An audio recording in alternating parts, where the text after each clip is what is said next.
In any time period, accessories make the outfit.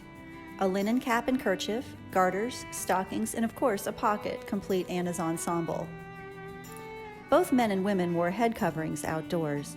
Women wore linen caps indoors as well to protect their hair from dust and dirt. The crown is gathered into a drawstring casing, which is used to adjust the cap so it fits comfortably. The bottom ruffle is stitched onto the casing with a whip stitch. Just be careful not to catch the drawstring in the stitches. A kerchief, or fichu, was worn tucked into the neckline for warmth and for modesty. This one is made of handkerchief linen and has a simple rolled hem.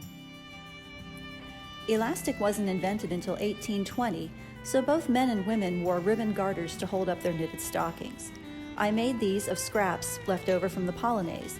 The ribbons are long enough to wrap around your leg twice and tie either above or below the knee. Ladies' fashion dictated the use of panniers and bum rolls to achieve the desired, if unnatural, silhouette. I found the pattern for this bum roll online.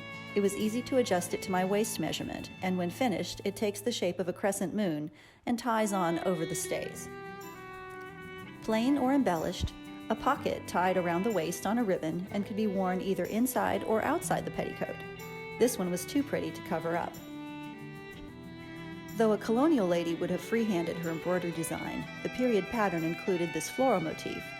Lucky for me, I didn't have to freehand it because I found adhesive, dissolvable sheets at the fabric store. You can scan the design into the computer, print it out on the adhesive sheet, and apply it to the fabric. When I'd worked enough of the embroidery, I rinsed away the adhesive sheet, which was incredibly handy and very easy to use, and then went back to putting the finishing touches on the design.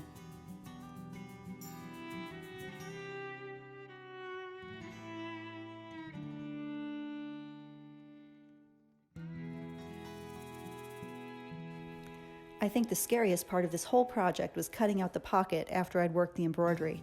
I didn't want to make a slip with the scissors and ruin the whole thing.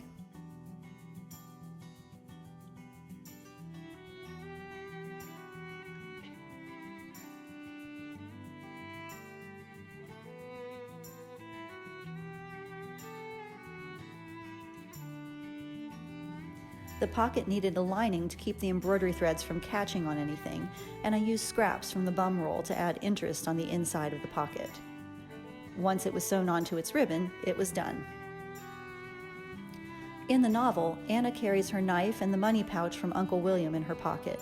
Just for fun, I added some reproduction coins and paper money of the period, and a reproduction sewing kit. It contained a large, blunt needle with a huge eye, and I realized later that it was a bodkin, very helpful for lacing my stays. Anna's shoes are reproductions from the company American Duchess. The buckles, which are placed for the wearer's fit and comfort, did not come readily attached to the shoes, and thankfully the awl included in that reproduction sewing kit came in handy when it was time to poke holes and set the buckles. In the next video, we'll put the whole thing together.